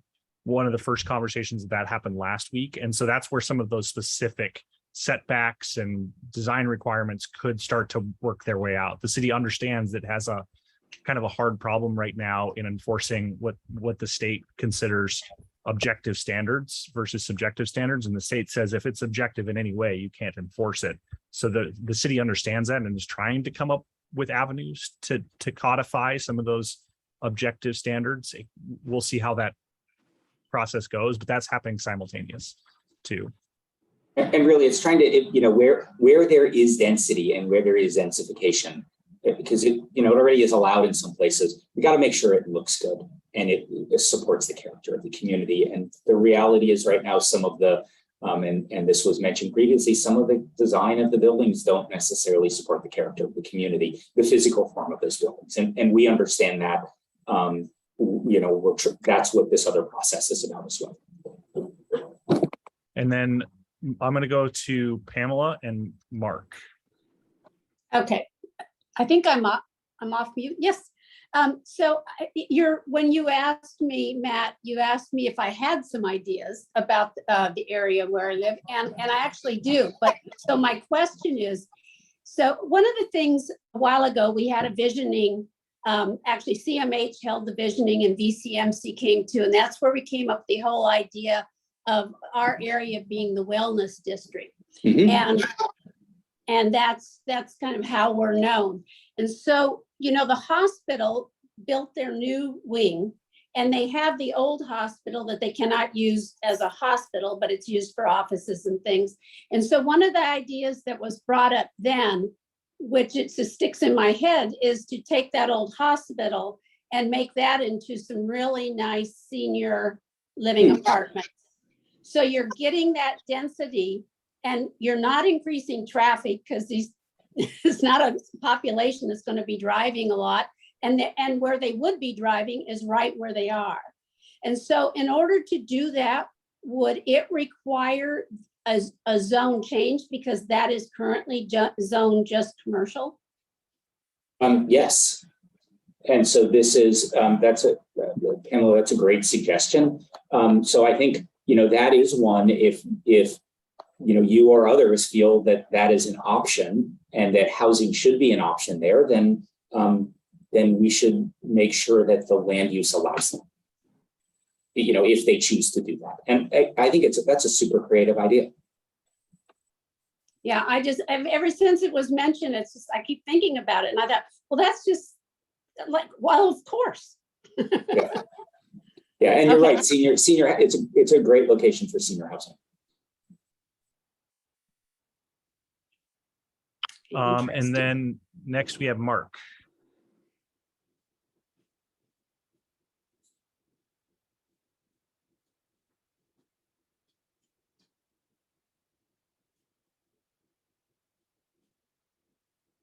Mark, you're on mute. Sorry, Mark, you're muted. Yeah, you're muted still. You're still muted. My lip reading isn't that good. Eric, you want to move on and we'll come back? He's trying. Okay. It's still muted, Mark.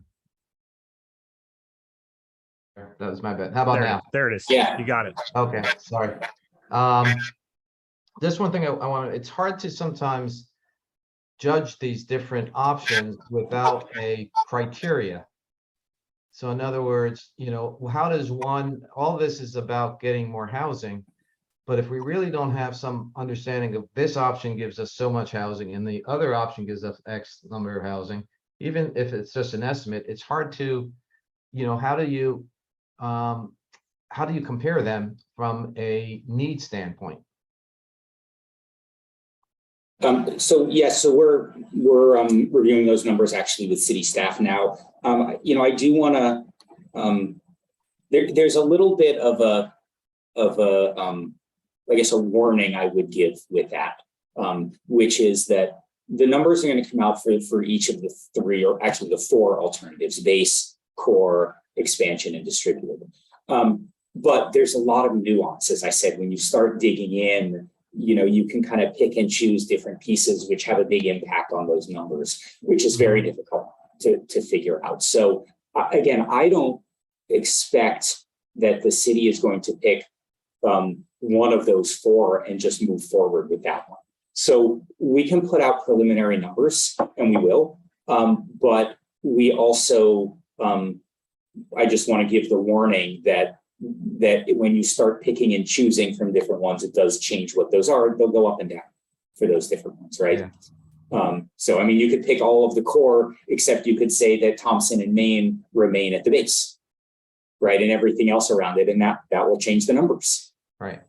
Right. And so, you know, I hear you, and we will have that information coming out to help guide. You're just seeing the engineering background come out, and you can't help it. But, you know, it's fine. You're right. Some level of, even, you know, if it's qualitative, or at least, you know, a rough estimate, I think tries a cost benefit analysis. Yeah. Thank you. And I was actually going to ask if you were an engineer with your questions. Very good. There we go. Can't help it. That's great. And then Dan. Yeah, and kind of picking up of what Pamela was talking about years ago when the CMH had come to Midtown and laid out their plans of what they wanted to do. You know, I think I had asked back then from the CEO about turning that into like some housing for the interns that are coming in that they want to attract. And then also, you know, in some of the housing needs, really much dire needs for staffing, like for new teachers or for first responders, or, you know, other staffing for different perspectives that are having a hard time keeping people living here where they work. So I kind of hope that we can find a way to address some housing needs specifically for different populations at some of these. And CMH has always been a great candidate for that, whether it's just senior housing or, you know, just to help supplement getting new interns. Because as an aging community, we're going to need a lot more doctors and staff. So just a comment, I guess, more than a question, but I just wanted to piggyback on what Pamela was talking about. Dan, that's part of the implementation of it. And the larger institutions are the ones that have the best ability to do what you're saying. The market has a very hard time. You know, this was mentioned earlier, the market wants to go for whatever the top amount is because it's so costly to build. The objective of the hospitals or the county or the school district, their objective of development could be very different, or churches. And so those are, for that kind of middle housing, those are really some of the best partners to have. Yeah, and I guess I just would add that some of those entities already have the land. Exactly. Yeah. Exactly. Hey, Eric. Yep. I know we're actually right at time. I'm curious, is there anyone else who hasn't had a chance to talk who wants to comment? I'm welcome if anyone wants to raise a hand. I don't see any other raised hands, but if anybody wants to chime in, that's great.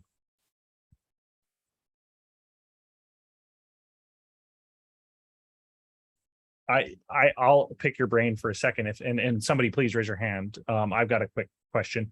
You know, you mentioned that we kind of alluded to it. The areas of discussion are really leaving out a lot of single family zoning right now. And so I'm kind of curious, not necessarily how it affects Ventura, but that might end up in the discussion. It may not. How have you've been doing this for a long time. How has single family zoning in other locations started to be adapted by because none of these concerns are new, especially in Southern California. We love our low rise single family sprawl for ages. And so this isn't a new problem that we're seeing. Single family seems like the place where it's going to go if we want to keep low heights, but distribute. And so I'm just kind of curious if you've seen that in other areas, not necessarily here. Yeah, but... we interestingly, there's nothing new under the sun typically, and things come in waves. And there was absolutely a period of time where in the late 60s and 70s where we changed the zoning in lots of communities where single family zoning all of a sudden could allow multifamily. And so there are plenty of examples throughout Southern California, Northern California, where neighborhoods are interspersed with multifamily housing. It is part of the conversation now, and it has really come up in the last few years. Once that happened, there was then a shift the opposite direction, where there were more, there was like, whoa, too much, we need to preserve our single family residential areas. We're at a shift now back, we're at a shift again, where people recognize that the majority of land is single family, and but the majority of population lives in a very small area, and there's an equity concern with that. And so the question of what happens with the single family is something that we brought up in previous surveys, and it is something we're going to continue to talk about. And there was some appetite in the community for looking at single family areas and allowing more intensification. What that means is a very open-ended question. Right now, the state allows accessory dwelling units, so that's allowed everywhere. And there's a special law called SB 9, which allows you to put 4 units on a single family. Very difficult to do. Don't expect much of it. Does the city want to loosen that and change that? Does it happen throughout the city? Does it happen in specific areas? Those are some of the questions that we'll continue to percolate on with this. But yes, it is certainly an option for adding more development in the city without going up. Perfect. Thank you for your time. I'll let you kind of wrap up. I don't see any more questions at this time. If you have anything to wrap up with. Yeah, let me just kind of go over next steps. So there's a lot of online resources and more coming out all the time. Just today, we launched the interactive GIS maps. Lily had a very large hand in doing that. So you can zoom in and pick a layer and zoom in on a parcel, and that you can see what it is in existing zoning, existing general plan, the existing use, and then each of the alternatives. So you can kind of dive into each of those individual parcels. There's also a separate interactive map that has lots of other data in it. All of this is online. The alternative survey is now live. So look at that. There are actually, I'll jump ahead. There's actually 11 separate surveys because there are so many questions to ask. One is for citywide in the downtown. Start there. And then there's individual ones for each area of discussion. You can take one, you can take all of them. We are limiting to 1 per IP address, which means that if you have 6 people in your household and you're all trying to take it, you're not going to be able to. If that is the case, let us know. We will open it up for you. We have a series of other meetings coming up. We have multiple community council meetings. We're going to have pop-up workshops. And then, as I mentioned, we have office hours where you can just come and talk to us informally. One in person on September 19th, and then 2 virtual ones as well, starting next week. The last thing I want to say, I'm going to stop sharing here, is I would like to appreciate everyone here and all of those who have left. I appreciate the thoughtfulness and the depth of your questions, your concern, and the tone of the conversation this evening. These are really difficult questions that affect where you live and where you work. And, we understand there's emotion with that. And we really appreciate the thoughtfulness with which you all have asked and had this discussion this evening. And we hope you all continue to stay involved. Thank you, Matt. I got to imagine with all these meetings, you're waking up in the middle of the night dreaming about general plan updates in Ventura. How many night meetings have you had in the last couple of weeks? So and how many more will I have? Yes, and you are Yeah. correct that I wake up at like 4 a.m. going, should I have said something different? How do we do this? This is so complicated. So the Thompson corridor would be 2 stories, 3 stories, that type of thing. So yes. thank you for getting it. And just let everybody know, Matt's really incredibly accessible, or his folks on the staff. This is what he's paid to do. Again, he's going to put this all into a blender and give a great report to the city council. And as a reminder, it's the city council that has the final say in this one. And am I right, Matt? The planning commission will also have a vote on it? The planning It's the elected bodies. That will planning vote on it. commission recommends, city council approves. Okay, so he is just here to facilitate it. I think he mentioned something last time that you'd already gotten like 5,000 comments or something already, 4,000 or 5,000 comments, which would be impossible for the city. Not for alternatives, but for all of the other. Yeah, we've had thousands. Yeah, so thank you for your work. I appreciate it. I know you're getting paid, but I know this is yeoman's work to do this. So thank you. Thank you. We appreciate you having us this evening. Thanks, Matt. So just to close tonight's meeting, I think we have a few community announcements. Eric, I'm going to call on you first. Thanks, Matt. Yep. Do you have a community announcement? I do. I was notified the city wanted to try and pop in on this meeting and give an update, but we were so occupied with the general plan that I said I would give the update on behalf. It's about upcoming tree trimming on San Clemente. Here, I'm trying to find the email real quick. That they just wanted to give some notifications and point of distribution. The week of September 26th through the 30th, they're going to do tree trimming on the large fig trees between San Clemente and Channel. Just wanted to get that out there if anybody lives on that street or wants to be aware. They're going to do official noticing as well, but just wanted to start getting the word out. They're going to distribute door hangers and stuff. At this time, it's just tree trimming though. So just wanted to make that aware. Yeah, correct. I think there was one tree that maybe that's dead that's being Yeah, removed. they everything confirmed else that. is just trim. They confirmed that tree isn't even going to get removed anymore. So awesome. Well, that's good. All the better. So any other board members? Christine, I think you've got an announcement. Yes, this Sunday, the Taste of Local is going to be at Vista Del Mar at the Ventura County Credit Union site. So a lot of local businesses and organizations are offering food and different things for, and there are, what are they called? Like throwdowns for the best barista and best mixologist and best brews and all kinds of local community get together kind of event.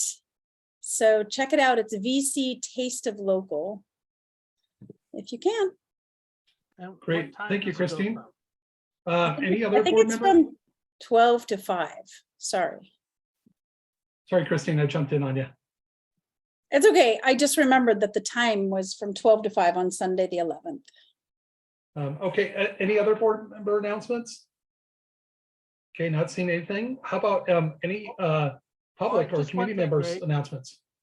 Just one thing, the sidewalk, and I just happened to drive by today. I took some pictures, one which was in our newsletter of the sidewalk, the new sidewalk on Harbor Boulevard between Vista Del Mar and San Juan. It looks like it's almost completed. I think they have a little bit more work to do, but the sidewalk is in, and that's really great to see that improvement. We've needed that for a long time for safety. So it's just great to see that happen. Thank you, Dan.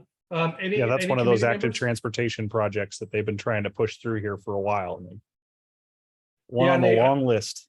Yeah, and they said they kind of flew it under the radar. It was one of those projects that didn't need the full scale, but they just need. I don't know how you approval from fly Caltrans. anything under the radar at Caltrans. They had to get some through the radar, but they got it through. But So. yeah. No. Okay, I'm not seeing any community announcements, so just want to thank everybody for attending tonight. A video of tonight's meeting will be up on the website this weekend. Fingers crossed on that one. Please join us for the Midtown Ventura Community Council meeting. Next one is on October 13th. We've got a good meeting planned. We can't leak it yet, but it should be a really good meeting. So thank you for coming tonight. Give me your input and we'll see you next month. Stay cool.